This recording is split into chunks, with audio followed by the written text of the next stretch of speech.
करें, लगाएंगे heading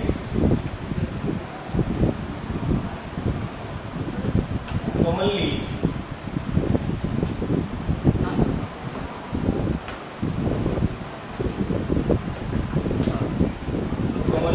used forces in mechanics.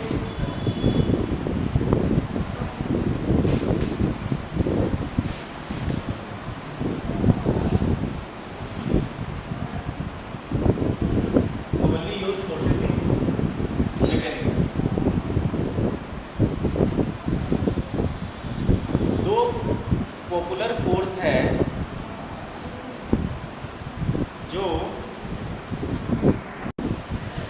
Popular force है जिसके बारे में हमें पढ़ना है, और मैक्सिमम क्वेश्चन आपको उसी फोर्सेस की बेसिस पे करना है। एक का नाम है नॉर्मल रिएक्शन,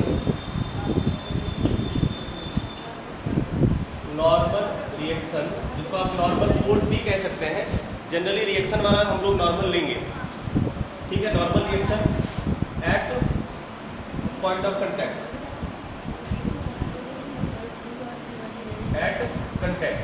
जिसे हम लोग एन से डिनोट करते हैं, कहीं पे आपको आर से भी मिल जाएगा। और दूसरा होगा आपका टेंशन इन स्ट्रिंग,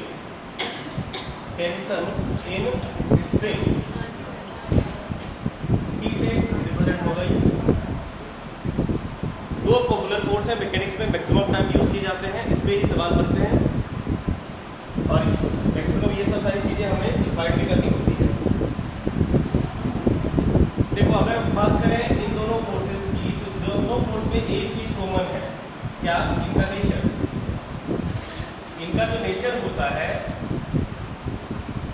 ये होता है आपको electromagnetic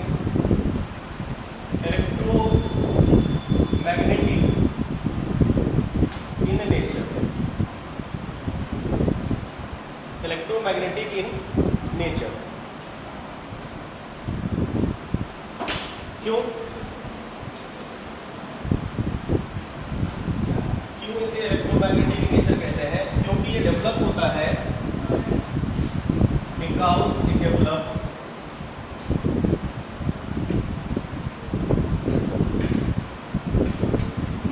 due to interaction,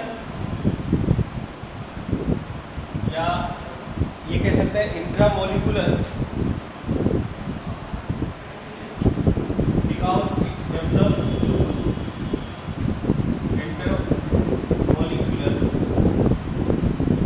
intramolecular property eight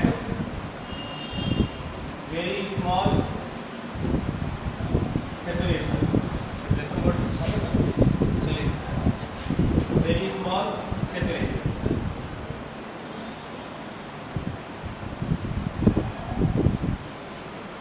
electromagnetic in nature का मतलब ये हुआ कि इसके अगर हम लोग काउज को समझना चाहें कि ये क्यों क्रिएट होता है, देखो एक तो ये है कि इंट्रामोलिकुलर प्रॉपर्टी, जैसे नॉर्मल एक्ट कब करता है? जब एक सरफेस दूसरे सरफेस के कांटेक्ट में आती है। तो कांटेक्ट में आने से ये फोर्स डेवलप क्यों होता है? क्योंकि उसकी भी सरफेस जब आपस में कांटेक्ट में आते हैं तो दोनों के बीच ना इंट्रामोलिकुलर इंटरेक्शन बनता है, और ये काफ़ी स्मॉल डिस्टेंस पे होता है, और इसमें आपको इसी नेचर वाले फोर्स एक्ट करते हैं। आप आगे जाके अब फ्रिक्शन में और डिटेल्स में ये बातें हम और फिर से डिस्कस करेंगे कि फ्रिक्शन एक टाइप का आपका नॉर्मल फोर्स ही है, और फ्रिक्शन का जो मेन काउज होगा वो इलेक्ट्रोमैग्नेटिक इफेक्ट ही होगा, ठीक है। तो वहाँ पे फिर से डिस्कस होगा, इसलिए हम यहाँ पे अभी डिस्कस नहीं कर रहे हैं, फ्रिक्शन में हमें करना ही है, ठीक है। और फ्रिक्शन भी एक तरह का, इसलिए यहाँ पे बोलो कि सर फ्रिक्शन भी तो है, फ्रिक्शन एक तरह का नॉर्मल रिएक्शन ही होता है। Friction one of the type of normal reaction, कैसे दिखाएंगे आपको, ठीक।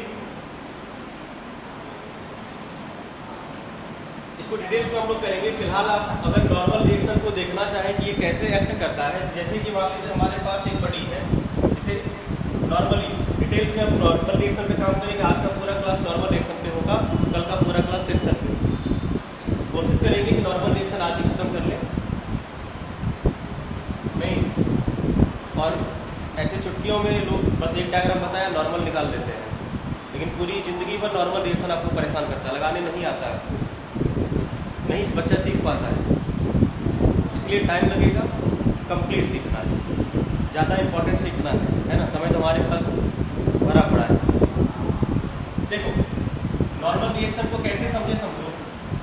जैसे मान लो एक ब्लॉक है, दिख रहा है, ये एक ब्लॉक है, इसका कुछ ना कुछ मास होगा।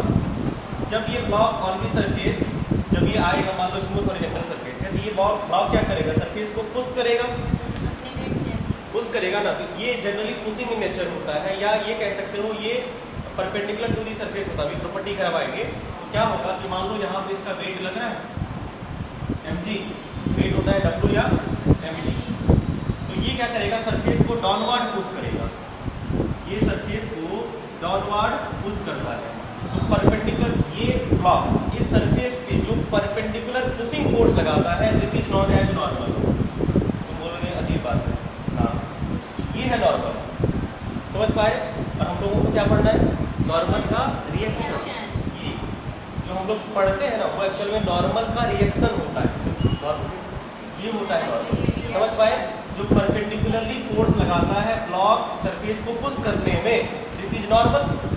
अब क्या होगा, एक्शन हुआ, बोलोगे सर 3mg, mg भाई सी के बराबर तो है, उसी फोर्स के साथ ये पुश कर रहा है, ये mg दिखाने का आवश्यकता नहीं है, ये इसी फोर्स के साथ तो पुश कर रहा है, ये नॉर्मल mg के बराबर है, मतलब सेम ही चीज़ है, एक को दिखाओ या दूसरा दिखाओ, समझ पाए।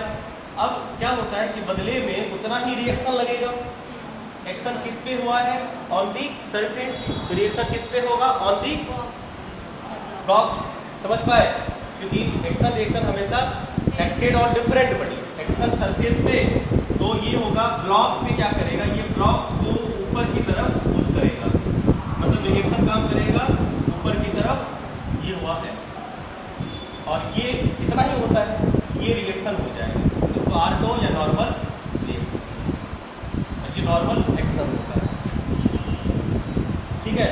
किताबों में या जितने भी लोग होते हैं सब इसी को दिखाते हैं, बस ये एन लगा भाई नहीं, नॉर्मल रिएक्शन है, नॉर्मल तो यहाँ है। और कोशिश करना कि जब तक तुम पूरे ट्रेंड ना हो जाओ ये दोनों एन दिखाने की, जब तक ये तुम्हें पूरा फुल कॉन्फिडेंस ना आ जाए तब तक दोनों एन को दिखाना। जब फुल कॉन्फिडेंस आ जाएगा तुम समझ जाओगे एक ही एन से काम बनेगा तुम्हारा, समझ पाए। वेल इस तरह से नॉर्मल बोलोगे सर ये पॉइंट आपने अलग अलग दिखाया, हो भी सकता है, सेम भी हो सकता है। इसके बारे में डिटेल्स में बात हम लोग करेंगे कि ये नॉर्मल जरूरी नहीं कि बीच में ही लगे, जरूरी ये है कि सरफेस के परपेंडिकुलर हो, ये बिल्कुल जरूरी नहीं कि सेंटर ऑफ ग्रेविटी जहाँ पे है वहीं पे लगेगा ना, शिफ्ट करता है normal.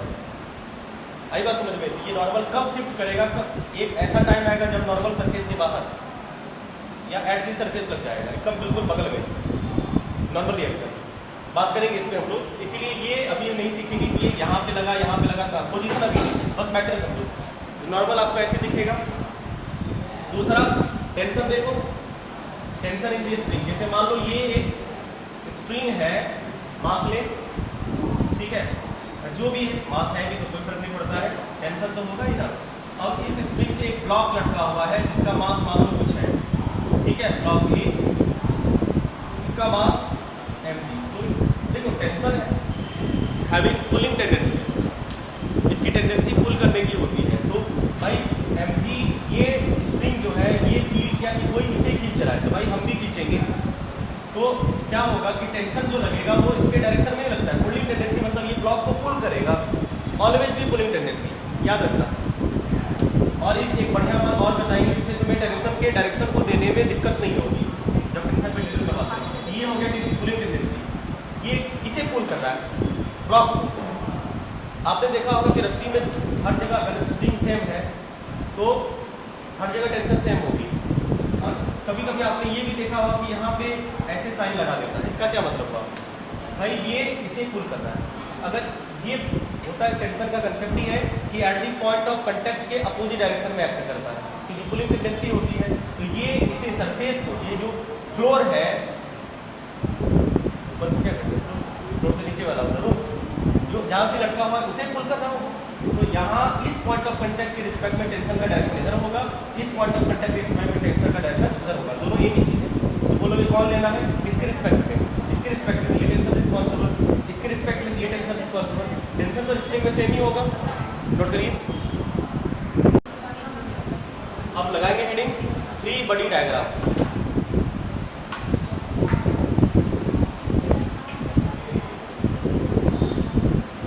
Free body diagram, short में FBD। अच्छे से सीख लो, जितना प्यार से हम सिखाएंगे उतना प्यार से हो सकता है कोई और नहीं सीखे। मतलब सिखा तो कोई भी देंगे, उतने प्यार से कोई नहीं सिखाएंगे। फ्री बॉडी डायग्राम, बॉडी को फ्री करो, है ना, बॉडी को फ्री करना है और उसके डायग्राम को शो कर दो। किसके डायग्राम को? बॉडी को विद फोर्स, उस बॉडी पे जितने फोर्स लग रहे हैं बॉडी को अलग करना है और जितने जितने फोर्स उस पर एक्ट हो रहे हैं सबको शो कर देना है यूजिंग एरो। बस हो गया। नहीं, ये सिंपल क्या होता है कि diagram showing, diagram showing all the forces acting on a body, acting on a body, not acting by the. इस लाइन को अंडरलाइन करो। Acting on a body only. आपको ये बिल्कुल नहीं दिखाना कि वो बॉडी कौन कौन फोर्स लगा रहा है, उस पे कौन कौन सा फोर्स लग रहा है, बॉडी पर कौन सा फोर्स लग रहा है। आई बात समझ में? On, not by. समझ पाए बात को? तो डायग्राम जब करने देंगे फिर पता चलेगा कि ये बात तुम्हें याद रहा कि भूले। जोर दे के बोल रहे हैं कि सिर्फ आपको उस बॉडी पे जितने फोर्स लग रहे हैं, उस बॉडी पे जितने फोर्स लगते हैं वो शो करना है। बच्चा क्या करता है, वो बॉडी जो फोर्स लगाता है कभी कभी वो भी शो कर देता है, गलती वहीं पे होती है। आई बात समझ में? नहीं करना, बस हो गया। और साथ में हाँ, acting on a body using arrow, using arrow, arrow तो समझता है ना रे, ऐसा कुछ एरो, कंसीडरिंग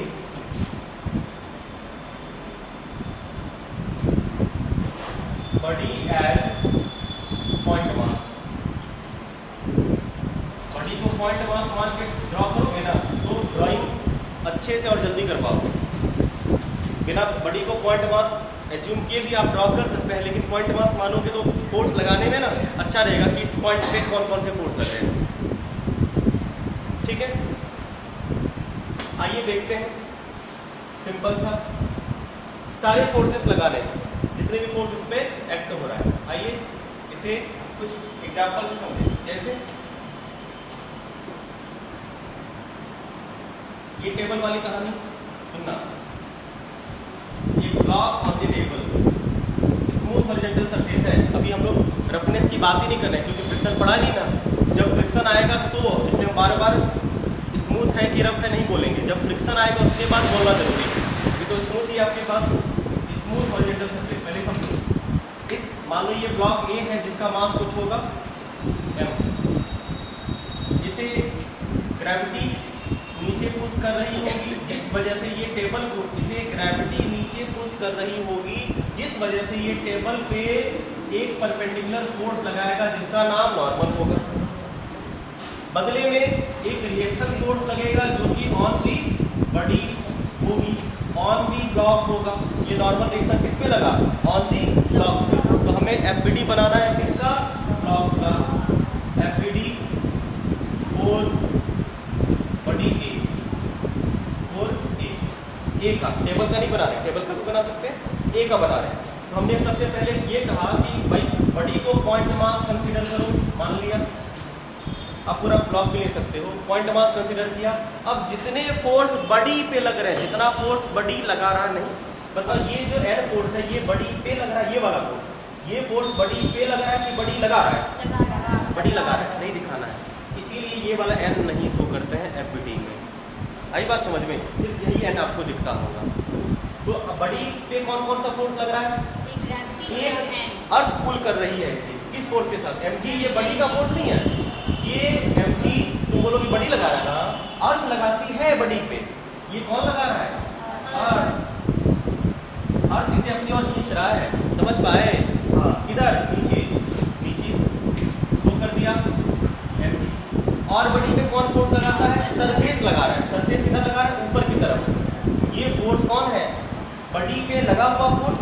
बॉडी पे लगाया गया फोर्स किसने लगाया? सरफेस ने लगाया। किधर? अपवार्ड। हो गया, ये हो गया आपका n बराबर mg। अभी हम लोग नहीं करेंगे, जब इक्विलिब्रियम पढ़ेंगे तो, अभी बस डायग्राम शो करेंगे। नोट करो। एक और, जैसे ये मान लो एक रस्सी से एक ब्लॉक लटका हुआ है, ठीक है? अब इस ब्लॉक पे भी अर्थ काम करता होगा ना, इस ब्लॉक पे भी अर्थ एक्ट करेगा ना सर। अर्थ इस ब्लॉक को किधर खींचेगा? नीचे, किस फोर्स के साथ? mg। और इस ब्लॉक को कौन खींचेगा? टेंशन, स्प्रिंग में जो लगा टेंशन है ये खींचेगा। ये मान लो ब्लॉक बी है, इसका एमपीडी बनाना है तुम्हें।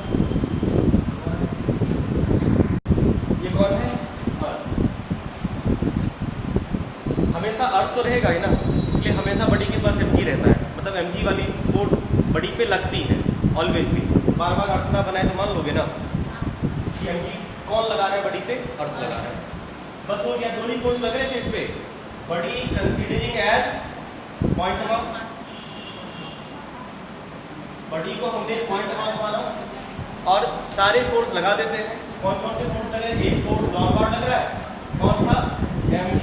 और एक फोर्स ऊपर की तरफ लग रहा है, नाम क्या था? नोट करिए। एक और करते हैं, थोड़ा एंगल वगैरह डालते हैं, फिर आगे बात करेंगे। जैसे एक और, फिर हम लोग आएंगे नॉर्मल पे बात करेंगे अलग से, फिर टेंशन पे बात करेंगे अलग से, फिर दोनों मिक्स होगा। एक और, जैसे मान लो एक हॉरिजॉन्टल स्मूथ सरफेस है जिस पे रखा हुआ है एक ब्लॉक, ठीक? और इस ब्लॉक को एक लड़का पुश कर रहा है, ठीक है? कैसे? ये रहा लड़का,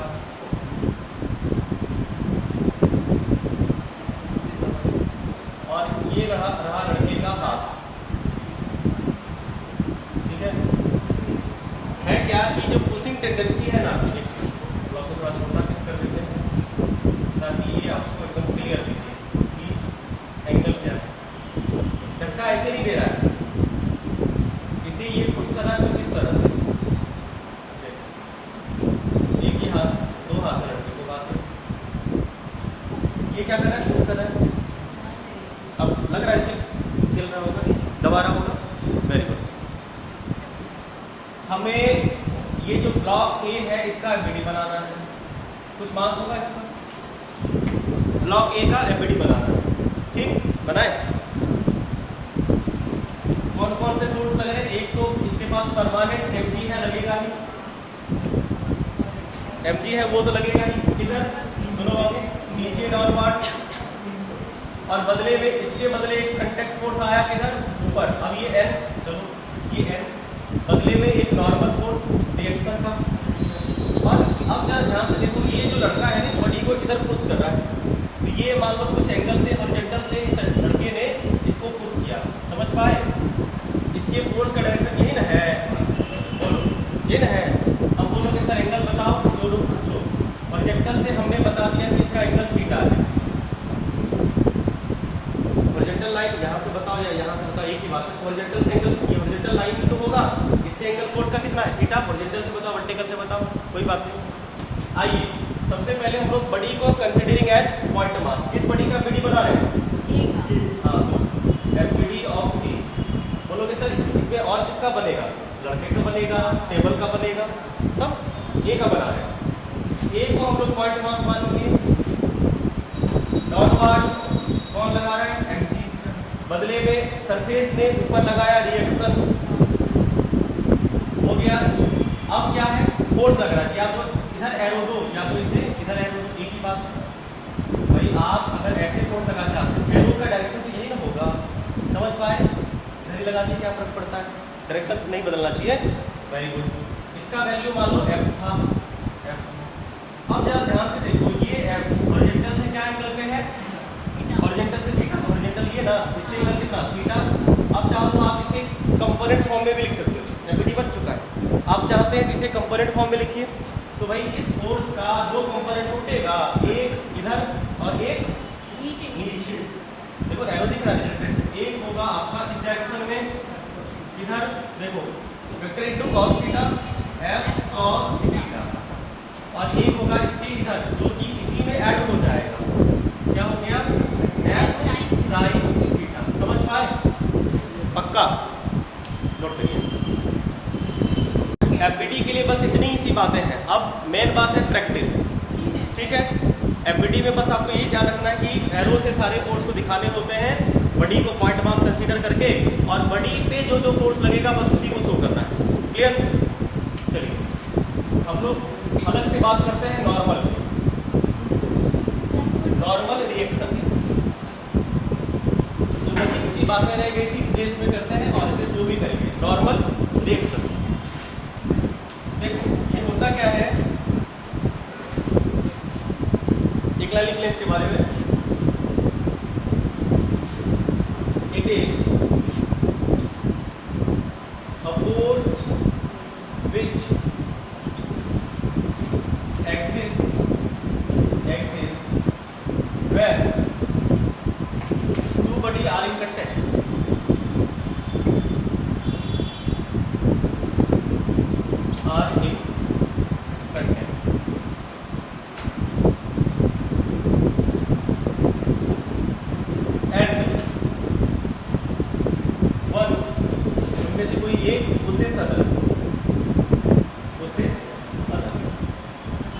उनमें से एक किसी दूसरे को पुश करता है।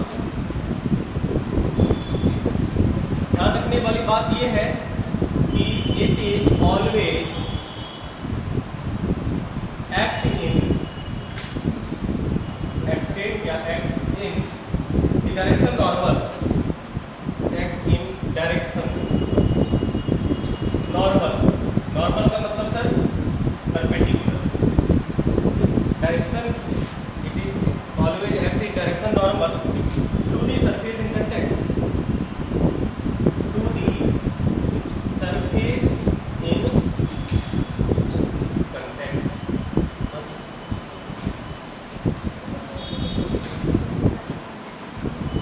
surface in contact। समझ पाए? समझ पाए? एग्जाम्पल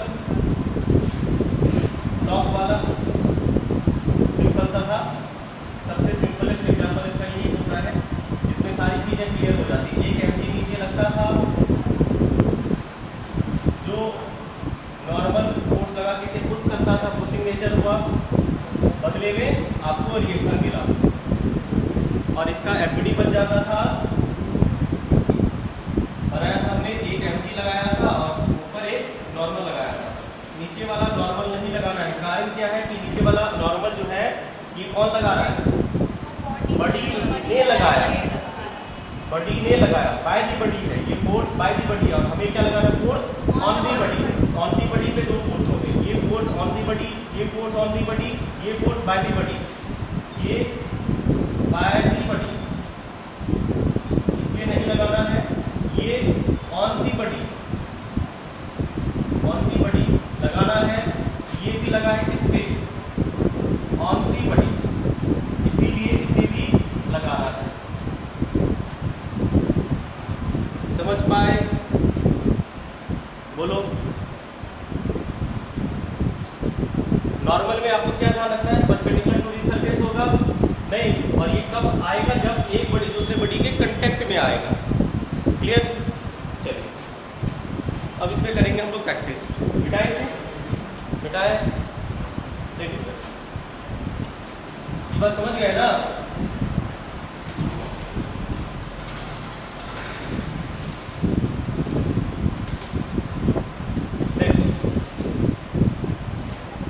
इसे समझने के लिए एक और एग्जाम्पल नेक्स्ट।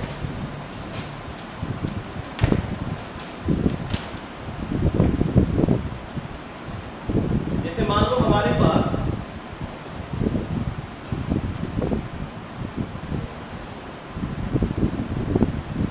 एक वॉल है, समझ रहे हो, इस वॉल पे एक ब्लॉक है, बोलो सर ये नहीं रह सकता, बिल्कुल रह सकता है, क्यों? क्योंकि हम इसे पुश किए हुए हैं, अब फोर्स लगा के दबा रहे हैं, क्लियर है? तो हमें इस ब्लॉक ए का एफबीडी बनाना है, ऑफ ए का बनाना है, ब्लॉक ए का, क्लियर? पहले हमको देखो, तुम्हें प्रैक्टिस करने का मौका मिलेगा। तो बड़ी कंसीडरिंग एज पॉइंट मास, देखो इस बड़ी पे एक ग्रेविटी नीचे लगती होगी ना, mg फोर्स, और वॉल इसे क्या, ये क्या करेगा, वॉल को इधर पुश करेगा, बोलो L लगा, और वॉल भी इसे बदले में क्या देगा, बदले में M देगा, जो इसे अपोजिट डायरेक्शन में लगेगा। और बड़ी पे फोर्स कौन लगा रहा है, F, तो बड़ी पे कौन कौन सा फोर्स लगा, एक नीचे लगा mg, एक वॉल में लगाया, किस डायरेक्शन में, इस डायरेक्शन में, कौन, नॉर्मल, और एक फोर्स लग रहा है F, वॉल पे इधर नहीं लग रहा है, बड़ा कंप्लीट एफबीडी, फ्रिक्शन नहीं है अभी, फ्रिक्शन आएगा फिर कहानी बदलेगी, नोट करिए।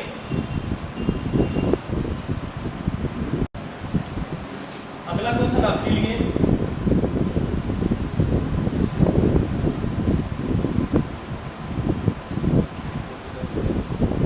अगला सवाल, सब लोग ईमानदारी से अपना बनाओगे। ये सरफेस, ये वॉल, ठीक है, नहीं ये सरफेस हो गया और ये वॉल हो गया, कोई दिक्कत नहीं होनी चाहिए।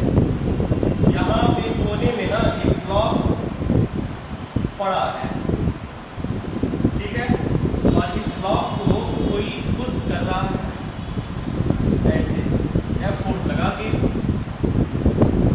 ब्लॉक ए जिसका मास m है, FBD 4 block of block A, of A, draw करिए, ड्रॉ करिए, सारे फोर्स दिखाइए। देखो सर, एक तो FD लगेगा लॉन्ग बार, जो कि आप लगा रहे हैं इसमें, इस वजह से ये से नीचे पुश करेगा, बदले में इससे रिएक्शन फोर्स मिलेगा ऊपर की तरफ, क्लियर? अब देखो दूसरा सुनो, ये भी जो सरफेस है वॉल के कांटेक्ट में, कांटेक्ट सरफेस है, वॉल नॉर्मल लगेगा, मतलब ये वॉल को पुश करेगा ना, वॉल को पुश करेगा। अब बोलो यहाँ पे प्रॉब्लम क्या है कि तुम्हारे पास दो नॉर्मल है, तो क्या इनका वैल्यू सेम होगा, जरूरी नहीं है, जब तक कहा न जाए, इसीलिए आप इसे N1, तो ये N1, ये मान लो दूसरा नॉर्मल लगाया, भाई इससे अलग अलग हो सकता है कि ये कंटेक्ट एरिया ज़्यादा हो, यहाँ पे कंटेक्ट एरिया कम हो, उस पर भी डिपेंड करेगा ना, तब समझ पा रहे बात को, तो ये N2 ज़्यादा होगा, बदले में ये वॉल क्या लगाएगा, बात मत करो, बदले में ये वॉल इस पे रिएक्शन नॉर्मल लगाएगा, जो कि इस तरफ होगा, कितना, N2, सारे फोर्स लग गए, समझ पाए बात को? अब ड्रॉ करिए, एक लग रहा है नीचे mg, एक लग रहा है फोर्स इधर F, अब एक लग रहा है नॉर्मल ऊपर, देखो बाबू, एक नॉर्मल लग रहा है N1 ऊपर, और एक नॉर्मल लग रहा है इस तरफ, लग रहा है इधर, या इधर देखो, इधर लग रहा है, एक नॉर्मल ये वाला इधर लग रहा है, ये वाला लग गया,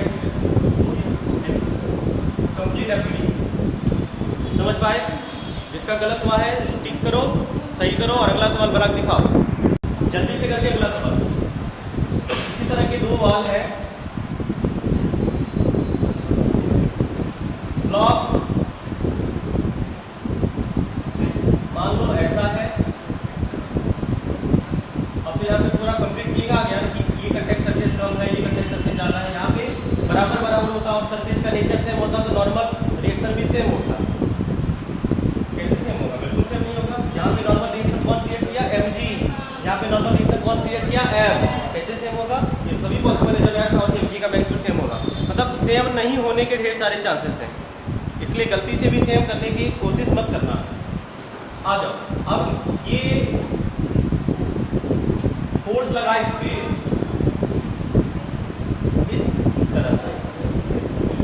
इस तरह से किसी ने इसमें फोर्स लगाया, अब बोलोगे किस एंगल पे सर, तो हॉरिजॉन्टल से थीटा एंगल पे फोर्स लगा F, फटाक से ड्रॉ करिए ब्लॉक ए का एफपीडी ऑफ ए फटाक सा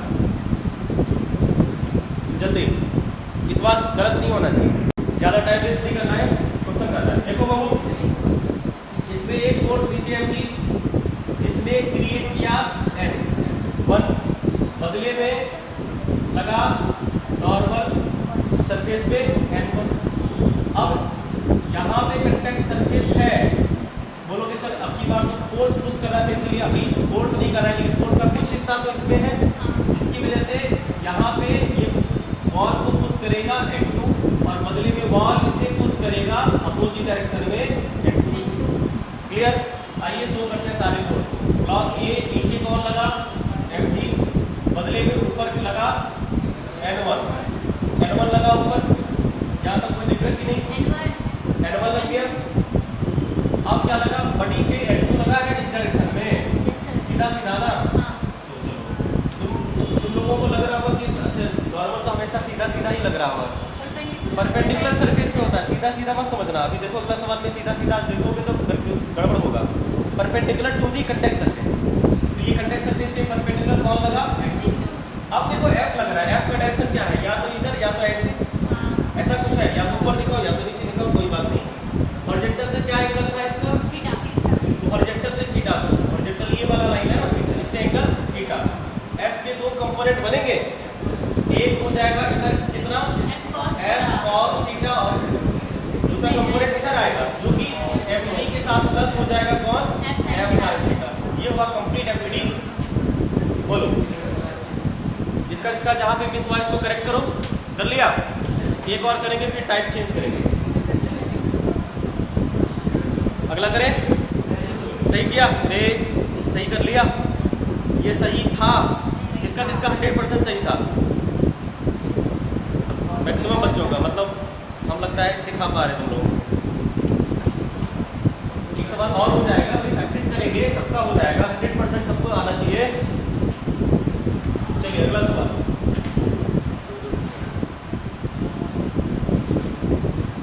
एक इंक्लाइंड प्लेन है,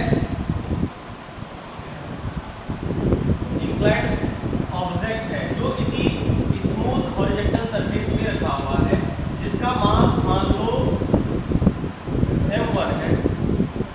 इस प्लेन का एक ब्लॉक होता है ना, मान लो इस शेप का एक ब्लॉक रखा हुआ है सरफेस पे, समझ पाए बात को? Very good.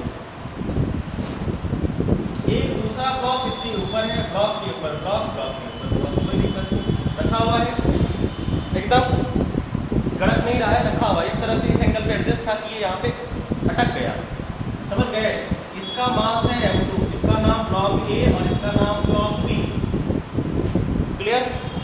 एफपीडी बनाइए तो फोर्स लगाएंगे, फोर्स में लगाएंगे तो नहीं बनाओगे हैं, कभी का नहीं बनेगा, हम बोलेंगे आप सरफेस का भी बना दो, नहीं बना दोगे? हाँ वही बोल रहे हैं, ए और बी का बनाइए।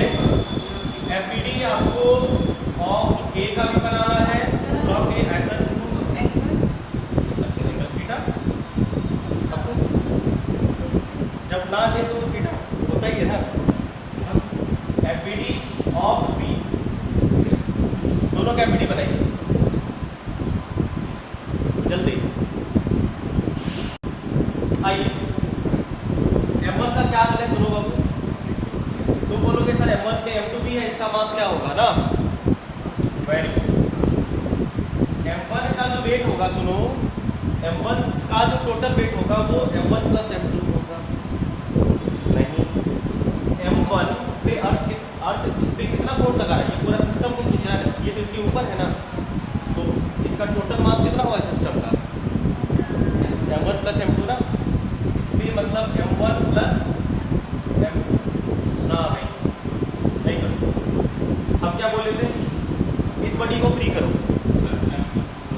वो आ जाएगा, m1 प्लस m2 होना चाहिए था ना, वो आएगा।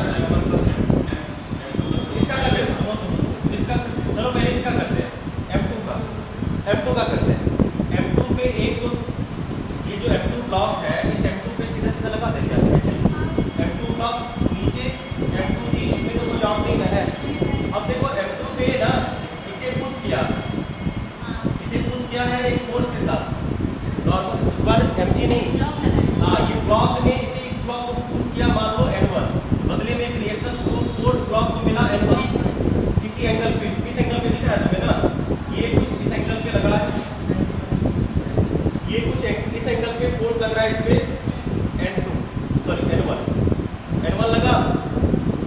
और कोई फोर्स इस पे लग रहा है क्या? Fg लगना था, लग गया, फ्रिक्शन है नहीं, ये फोर्स था ना।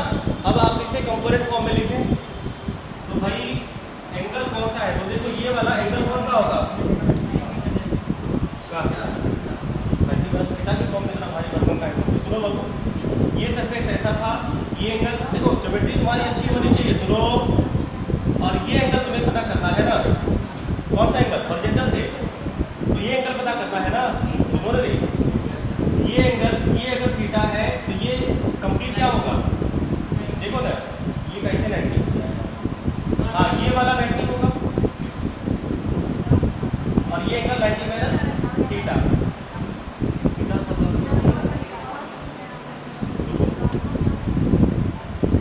कौन सा एंगल पता करना है? ये वाला, हाँ ठीक है, कोई बात नहीं, बस ये 90 होगा, सही तो था, सही था। सुनो सुनो, ये प्लेन हो गया, ये थीटा हो गया, और ये हो गया आपका 90। देखो ये सरफेस के परपेंडिकुलर होता है ना, तो ये एंगल तो 90 होगा, बोलो। और तुम्हें कौन सा एंगल चाहिए? तुम्हें ये वाला एंगल चाहिए, हाँ या ना? तो भाई ये थीटा, ये 90, तो इसके और इसके बीच का एंगल, ये एंगल कितना है बोलो तो? 90 है, वेरी गुड। ये अगर 90 है तो तुम्हें x चाहिए तो क्या होगा? x बराबर 90 माइनस थीटा।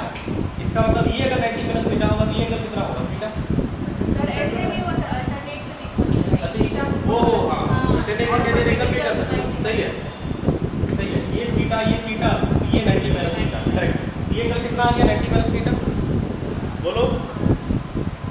या वर्टिकल से थीटा, या वर्टिकल से थीटा, ये भी तो कह सकते हो। चलो 90 माइनस थीटा तुम्हें लिखने में दिक्कत हो रहा है, तो वर्टिकल से थीटा हो गया, क्या फर्क पड़ता है? आई बात समझ में? इसके दो कंपोनेंट टूटेंगे, एक इधर टूटेगा, इधर ही टूटेगा ना, कौन सा? N1 sin थीटा, और एक इधर टूटेगा, बिल्कुल, N1 cos थीटा। ये हुआ कंप्लीट एप्लीकेशन इसका, समझ पाए? अब mg लगा नीचे डाउनवर्ड, mg का कंपोनेंट टूटेगा, mg तो हमेशा डाउनवर्ड ही लगता है, डाउनवर्ड ही लगेगा, ये कोई एंगल पे थोड़े लगता है, हमेशा डाउनवर्ड ही लगता है ना, कहाँ कोई एंगल पे? ऐसे सोच लो कि mg लगेगा ना, हाँ ये हुआ, समझ गए? Very good. अब देखो M1 ब्लॉक का, M1 ब्लॉक पे भी क्या लगेगा? M1G लगेगा। उसके बाद इस पे और कौन सा फोर्स लग रहा है? एक तो कंटेक्ट फोर्स किधर लगेगा? सरफेस सीधा होगा, कंटेक्ट इसके परपेंडिकुलर से हमें कोई मतलब नहीं है, कंटेक्ट सरफेस के परपेंडिकुलर लगता है, तो ऊपर लगेगा ना, कितना? N2 मान लेते हैं, N1 मान लेते हैं, हाँ N2, बोलो। अब देखो एक फोर्स और लग रहा है इस पे, इस ब्लॉक पे N1 लग रहा है, N1 ब्लॉक पे लग रहा है, ये N1 ब्लॉक पे लग रहा है, इसी एंगल पे N1 लगा ब्लॉक पे, इसी एंगल पे। अब अच्छा हो तो आप इसे कंपोनेंट फॉर्म में लिख लो, समझ पा रहे हैं कि ऐसे बस हाँ में हाँ मिला रहे हो, समझ पा रहे हैं ना? अब ये एंगल आपको फाइंड करना है, आराम से ये एंगल फाइंड कर सकते हैं। देखो अब ये एंगल थीटा है, दिख रहा है ना, ये एंगल जो थीटा है, ये एंगल थीटा होगा, ऐसे लगा है N1, ये एंगल अगर आपने थीटा माना था, याद है? देखो तो ये एंगल थीटा होगा वर्टिकल एंगल से, समझ पाए? बस इसके दो कंपोनेंट होंगे, एक होगा आपको इधर, नाम क्या होगा? N1 sin थीटा, और एक हो जाएगा नीचे जो कि mg, इसके प्लस आएगा, और क्या होगा? N1 cos theta. और एक बात तुम्हें पता है कि ये जो M1 के पास M2 का भी जो वेट आएगा वो यहाँ मिक्स है N1, क्योंकि देखो N1 जो है ना, N1 का एक component N1 cos theta M2G के बराबर है, तो देखो N2 cos थीटा और N1 cos थीटा है ना M2G के बराबर, जो कि आप बोले थे ना, सुनो अब क्या बोले थे कि यहाँ पे जो इसका टोटल वेट होगा वो M1 प्लस M2 इंटू जी होना चाहिए, हम बोले थे हाँ या ना? जरा ध्यान से देखो, ये N1 cos थीटा का वैल्यू M2G है, इसकी जगह पे तुम M2G को भी रिप्लेस कर सकते हो, ये रिजल्ट देगा कि नहीं देगा? बिल्कुल देता है, इसीलिए आपको इसके बारे में चिंता नहीं करना कि ब्लॉक के ऊपर ब्लॉक है, उसके ऊपर अगर ब्लॉक हो जब एफपीडी बना रहे हो तो सारे ब्लॉक के बारे में टेंशन आपको नहीं लेना है, वो खुद ब खुद एडजस्ट हो जाते हैं। देखो एडजस्ट हुआ कि नहीं हुआ, इसलिए एफपीडी में सिर्फ उसी ब्लॉक को फ्री करना है, इसीलिए इसका नाम फ्री बॉडी डायग्राम है। उस ब्लॉक को फ्री कर देना है, कर दिए ब्लॉक को फ्री, उसके बाद जो जो फोर्स एक्ट होगा सब लगा दिए। डन, समझ पाए बात को? बोलो आगे बढ़े, हो गया? कंफ्यूजन है तो बोलो ही जरा सा भी, किसी को है ना? वेरी बेटा इसे चलिए अगला सवाल। एग्जाम्पल नंबर नहीं बता, नहीं 6 है, 6 नहीं होगा, 7 होना चाहिए। आज क्या फर्क पड़ा? सुनो सुनो सुनो सुनो,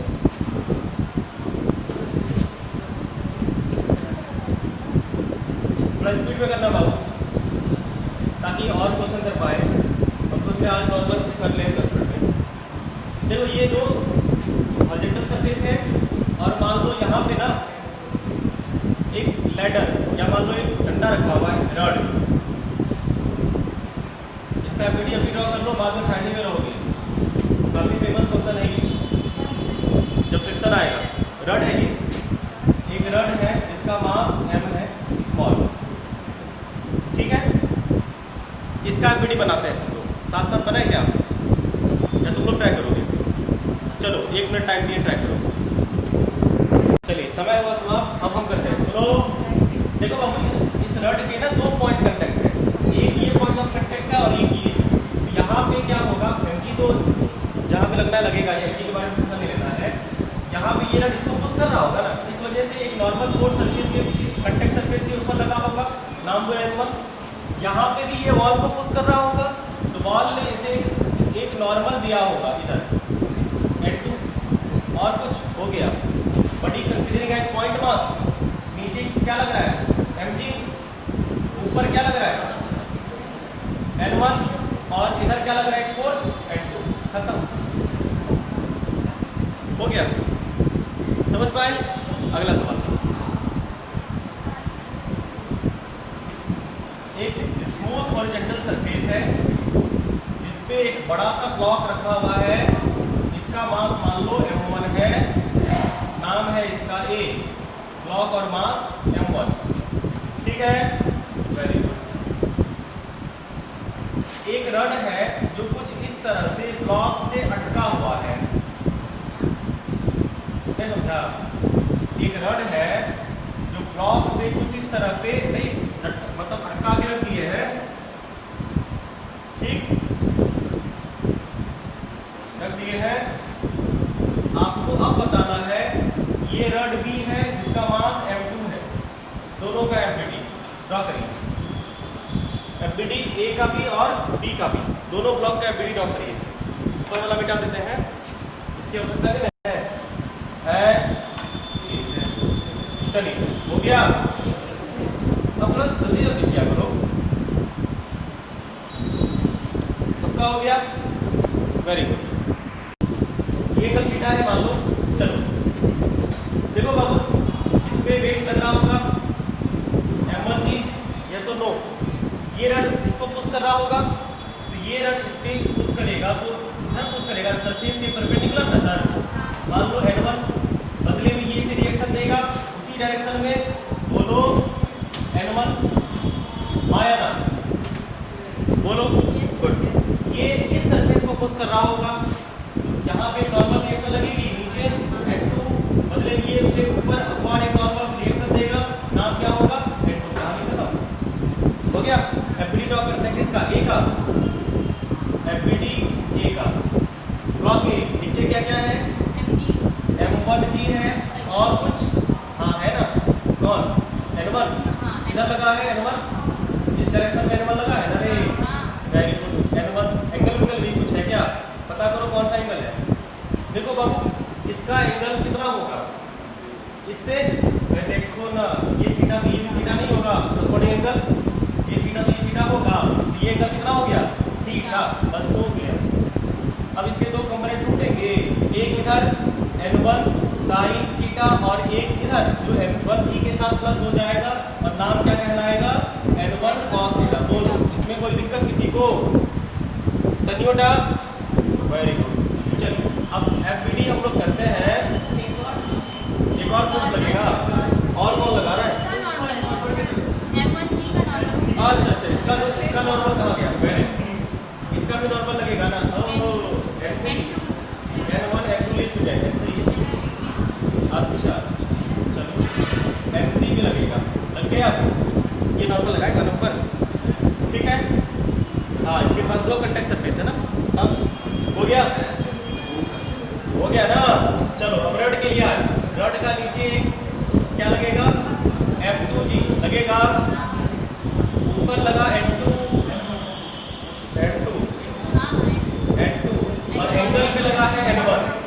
किस एंगल पे? ये वाला एंगल पे लगा है N1। आपको पता है कि ये एंगल कितना है? ये एंगल थीटा था, तो ये भी एंगल थीटा होगा। बोलो, ये एंगल थीटा कहाँ पे लो? क्या क्या बोलता है? अच्छा ये अरे नहीं समझ पा रहा है। देखो नहीं आप, यहाँ देखो तो हमसे अच्छा समझा देगा, मतलब समझा सकता है, लेकिन अभी फिलहाल हम समझा रहे तो फायदा हो। थीटा, ये थीटा था ना, तो ये थीटा होगा। Very good. इसके दो कंपोनेंट टूटेंगे, एक इधर नाम क्या कहलाएगा? N1 sin थीटा, और एक उधर जाएगा जो इसके साथ प्लस हो जाएगा N1 cos थीटा। बोलो, थोड़ा सा भी दिक्कत तो बोलो फटाफट, नहीं ना? अगर नहीं तो बहुत सुंदर, आगे हम लोग अगले क्लास में करेंगे। कुछ और सर्कुलर वायर वगैरह होगा कि थोड़ा सा प्रैक्टिस, 10 मिनट का और क्लास रह गया नॉर्मल पे आपका, जिसमें और थोड़े अच्छे अच्छे सवाल हम लोग प्रैक्टिस करेंगे। उसके बाद नॉर्मल के आप मास्टर बन जाएंगे। इसके बाद नॉर्मल में तुम्हें ज़िंदगी में कभी तकलीफ नहीं होगी, अगर याद रह गया सब कुछ तो। क्लियर है? समझ गए? तो जितने सवाल अभी आपने करे हैं उसे फिर से घर में दोबारा फिर से करें, बस इतना ही क्वेश्चन आपको फिर से रिपीट करना है। या तुम्हें लगता है कि अब हम सीख गए तो अपने मन से कुछ कहीं कहीं दे दो और ड्रॉ करो और दिखाओ सर ये किए हैं, सही है क्या? समझ गए? अगर आपको प्रैक्टिस करना है तो अपने मन से कहीं भी ब्लॉक कहीं भी कर दो, लटका उटकाओ मत, अभी टेंशन नहीं पड़े ना, तो कहीं भी ब्लॉक को टेढ़ा मेढ़ा किसी के साथ, किसी के ऊपर, किसी के नीचे रख दो और उस पर ड्रॉ कर लो और फिर हमें दिखाओ कि ऐसे किए। क्लियर? चलिए धन्यवाद, मिलते हैं अगली क्लास में।